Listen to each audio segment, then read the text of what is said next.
जननीं शारदां देवीं रामकृष्णं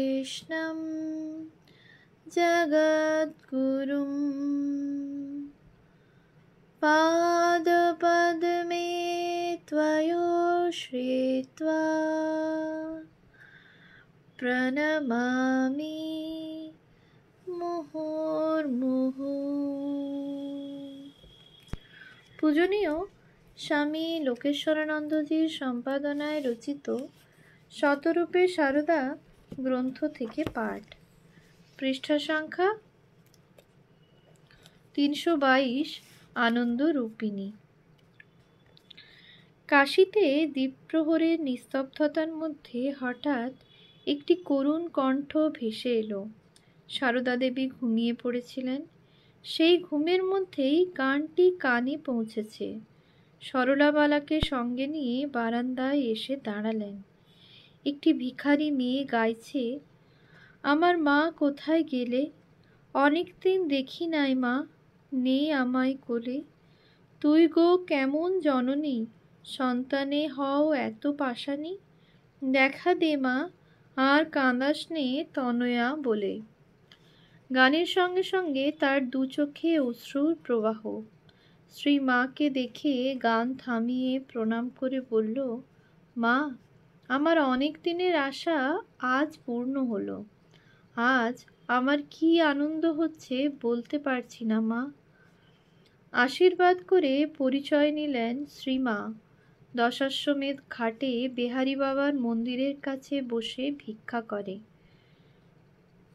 মায়ের কথায় আবার গান ধরল মেয়েটি, মা, আমারে দয়া করে শিশুর মতো করে রাখো, শৈশবের সৌন্দর্য ছেড়ে বড় হতে দিও না কো। কি চমৎকার গানটি! প্রশংসায় উচ্ছ্বসিত সারদা দেবী। প্রসাদ পেয়ে মেয়েটি চলে গেল। উৎস শ্রী শ্রী মায়ের কথা, দ্বিতীয় ভাগ, পৃষ্ঠা 282 থেকে 84। একদিন একটি পেয়ারা নিয়ে সেই ভিখারিনীটি এসেছে মাতৃ সন্দর্শনে। ভিক্ষার পেয়ারা সাগ্রহে গ্রহণ করলেন শ্রীমা। ভিক্ষার জিনিস খুব পবিত্র, ঠাকুর বড় ভালোবাসতেন। বেশ পেয়ারাটি তো, আমি খাবো এখন। বললেন, তোমার গান বড় মিষ্টি, তুমি একটি গান গাও। মেয়েটি গান ধরল, গোপাল সাজিয়ে দিই বাপ তোরে, একবার তেমনি তেমনি তেমনি করে, নাচ রে ঘুরে ফিরে। গানটি বেশ, আর একটি বলো না। উৎস শ্রী শ্রী মায়ের কথা, দ্বিতীয় ভাগ, পৃষ্ঠা 285 থেকে 86। গান শুনে কখনো ক্লান্তি নেই। গান গেয়ে ভিক্ষা করছে মেয়েটি কত দিন ধরে, কিন্তু এমন শ্রোতা পেয়েছে কজন। এই কাশীতেই একদিন এলো গেরুয়া পরা একটি বিধবা মেয়ে, সারদা দেবীকে গান শুনিয়ে গেল।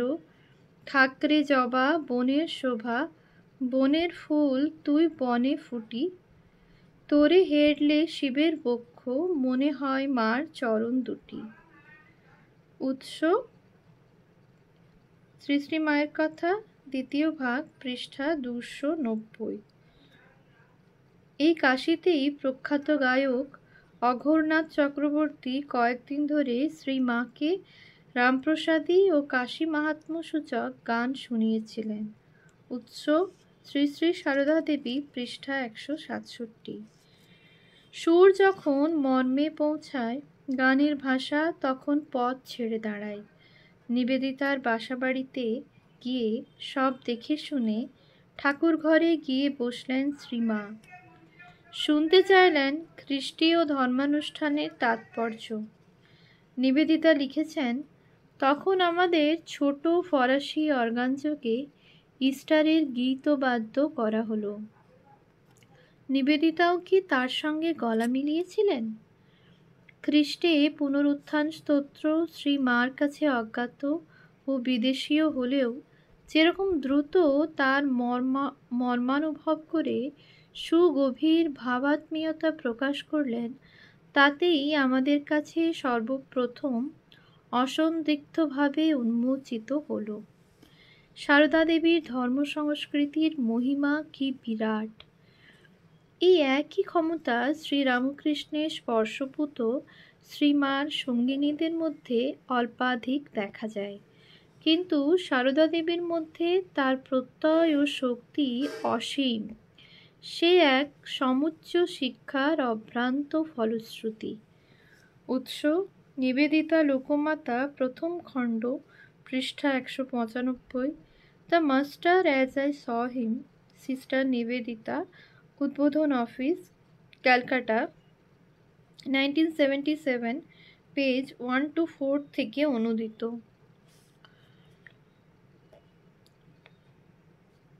নিবেদিতা স্কুলের মেয়েরা এসেছে মায়ের কাছে। তার মধ্যে দুটি মেয়ে মাদ্রাজি। শ্রীমা সেই মেয়ে দুটিকে বললেন গান গাইতে। মেয়ে দুটি তাদের মাতৃভাষায় ও সুরে গান গেয়ে প্রশংসা অর্জন করল। উৎস: শ্রী শ্রী মায়ের কথা, প্রথম ভাগ, পৃষ্ঠা 86। ভক্তের যেমন জাত নেই, ভক্তি সঙ্গীতেরও তেমনই জাত নেই।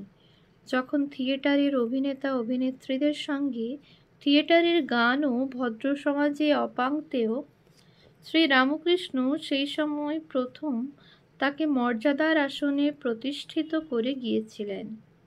সারদা দেবীও রক্ষা করেছেন সেই ট্র্যাডিশন। নিজে থিয়েটারের গান গেয়েছেন, কেশব কুরু করুণা দিনে। আবার থিয়েটারের অভিনেত্রীর কাছে শুনতে চেয়েছেন থিয়েটারের গান। সে কাহিনী শুনিয়েছেন আশুতোষ মিত্র তাঁর শ্রীমা গ্রন্থে। প্রথিতযশা অভিনেত্রী তিনকুড়ি একদিন মায়ের বাড়িতে এসেছেন। লক্ষ্মী দিদি তাঁকে অনুরোধ করলেন তাঁদের গান গেয়ে শোনাতে, কিন্তু তিনকুড়ি সংকুচিত হয়ে বললেন, আপনাদের কাছে আমি কি গাইতে পারি?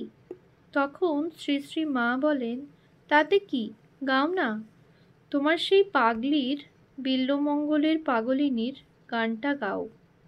অভিনেত্রীর সমস্ত সংকোচ এবার দূর হয়ে যায়। গান ধরেন তিনি। সকাল তখন 9:30। তিনকুড়ির কণ্ঠের জাদু মুহূর্তে এক অপূর্ব পরিবেশের সৃষ্টি করে। শরৎ মহারাজ বসিয়া কি একটা লিখিতেছিলেন। লেখনী ত্যাগ করিয়া গম্ভীর আকার ধারণ করিলেন। যোগিনমা কুটনা কুটিতেছিলেন, ফেলিয়া উপরে উপস্থিত হইলেন। পাচক রান্নার কড়া নামাইয়া এবং ভৃত্য বাটনার শিল ছাড়িয়া উপরে হাজির।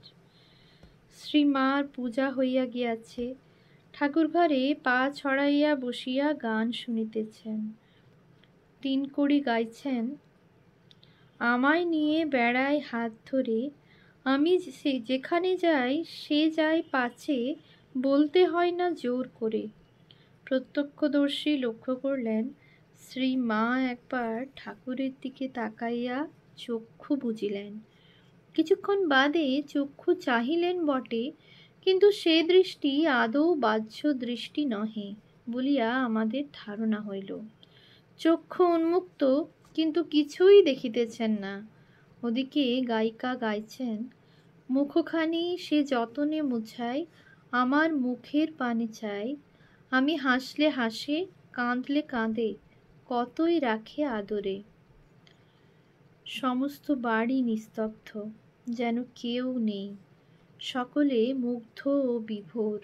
এ কি গায়িকার গানের প্রভাবে, অথবা শ্রীমার শক্তিতে? গান চলতে থাকে। আমি জানতে এলেম তাই, কে বলে রে আপন রতন নাই, সত্যি মিছে দেখ না এসে, কথা করছে কথা সোহাগ ভরে। গানের এই অংশ শুনে শ্রীমা ভাবাবেগে বলে উঠলেন, আহা আহা। গান শেষ হলো।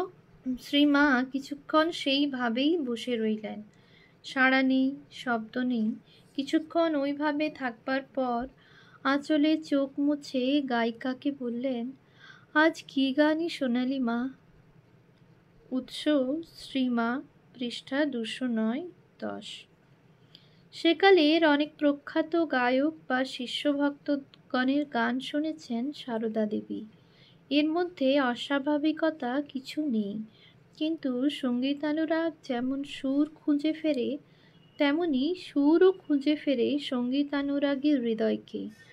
একদা এক আকস্মিকতার মধ্যে তার দুস্তর পথ চলাও মাধুর্যময় হয়ে উঠেছিল সুরের স্পর্শে। সেদিন তেলোভেলোর মাঠে বাগদি ডাকাত আর তার স্ত্রীর সঙ্গে বন্ধুর মেঠো পথ অতিক্রম করছিলেন সারদা দেবী। আনন্দময় পরমাত্মার উদ্দেশ্যে তার সেদিনের অভিসার যাত্রার আবহ রচনা করেছিল ডাকাত সর্দারের কৃষ্ণযাত্রার সঙ্গীত লহরী। সুদূর অতীতে যাত্রার দলে শেখা গানগুলি সেদিন নিশ্চয়ই নতুন তাৎপর্যে উদ্ভাসিত হয়ে উঠেছিল। উৎস শ্রী শ্রী সারদা দেবী, পৃষ্ঠা 32। স্বয়ং শ্রী রামকৃষ্ণ সারদা দেবীকে বলেছেন আনন্দময়ী।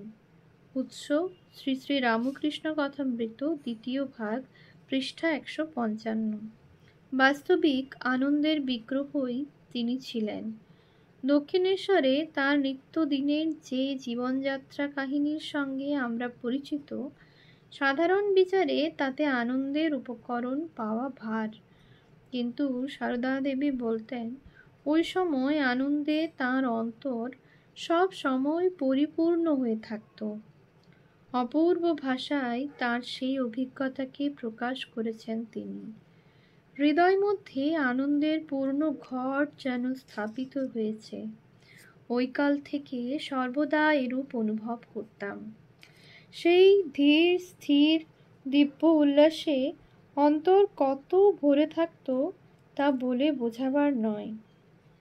উৎস লীলা প্রসঙ্গ, প্রথম ভাগ, সাধক ভাব, পৃষ্ঠা 353। যা আপাত দৃষ্টিতে আমাদের কাছে মনে হয় আনন্দের স্পর্শবিহীন, তা থেকেও সারদা দেবী সংগ্রহ করেছেন আনন্দ, আর সেই আনন্দ বিকিরণও করেছেন চারপাশে অকাতরে। শুধু দক্ষিণেশ্বরেই নয়, সারা জীবন ধরেই তিনি তাই করেছেন। তার ফলে তার গোটা জীবনটাই হয়ে উঠেছে একটি আনন্দের পূর্ণ পাত্র। শুধু আনন্দেরই নয়, শান্তি, সঙ্গীত এবং সুষমার। শ্রী মায়ের এক অধ্যাত্ম সন্তান তার সম্বন্ধে বলেছিলেন, তিনি সুরে সঙ্গীতে নিত্যপূর্ণ। নিবেদিতা এই বর্ণনাকে অত্যন্ত সুপ্রযুক্ত বলে মনে করেছেন।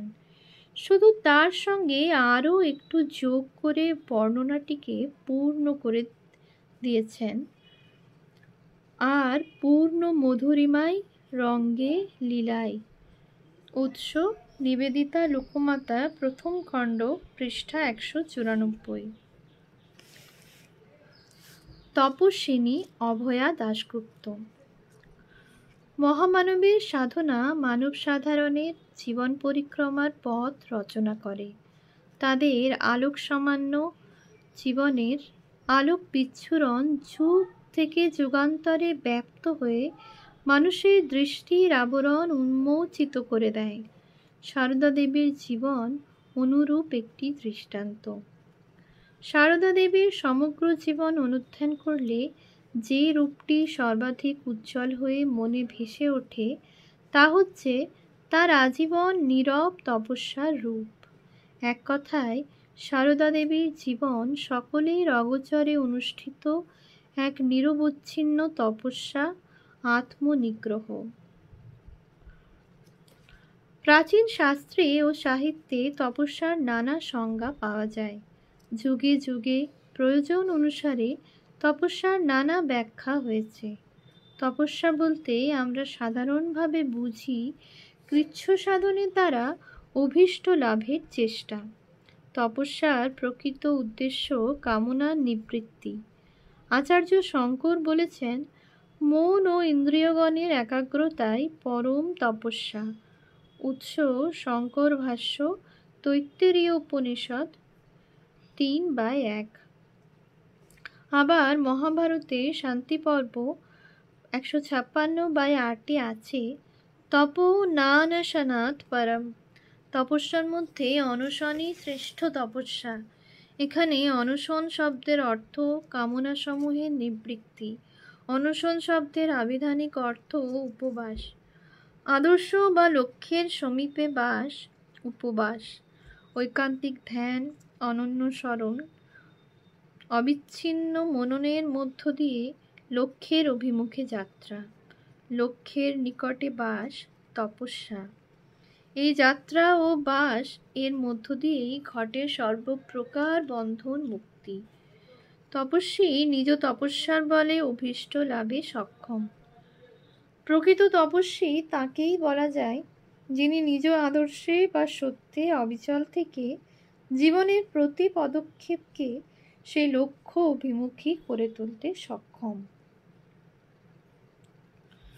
ওম শান্তি শান্তি শান্তি। হরি ওম তৎসৎ। শ্রীরামকৃষ্ণার্পণমস্তু।